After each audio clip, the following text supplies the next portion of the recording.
Bonjour à toutes et à tous et bienvenue dans la Minute Cyber, votre rendez-vous quotidien avec l'actualité brûlante de la cybersécurité.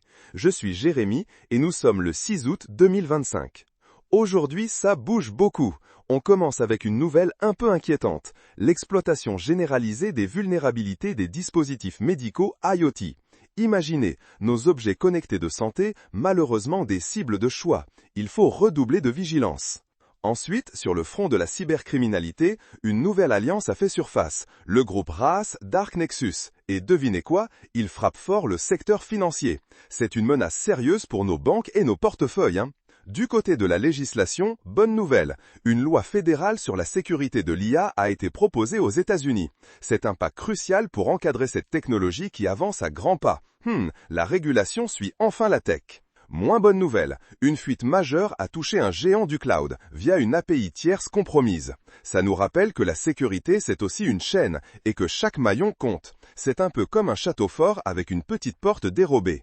Mais l'innovation ne s'arrête jamais. Les premiers VPN résistants au calcul quantique viennent d'être lancés commercialement. C'est une avancée énorme face à la future menace quantique. Enfin de la sérénité pour nos données.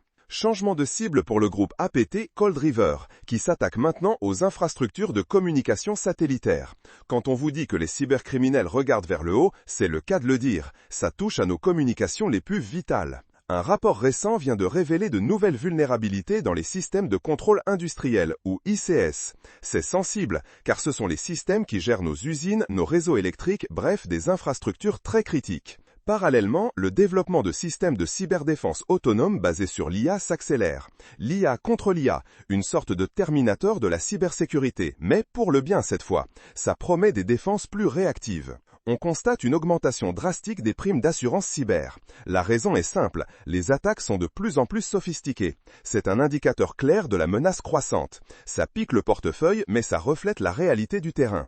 Et pour finir sur une note positive, une opération internationale baptisée Nexus Break a permis le démantèlement d'un réseau de cybercriminalité majeur. Un grand coup de filet, bravo aux équipes, ça prouve qu'on peut gagner des batailles importantes. Voilà pour ce Cyberflash Rapport du 6 août 2025. J'espère que ces informations vous seront utiles pour naviguer dans le paysage cyber.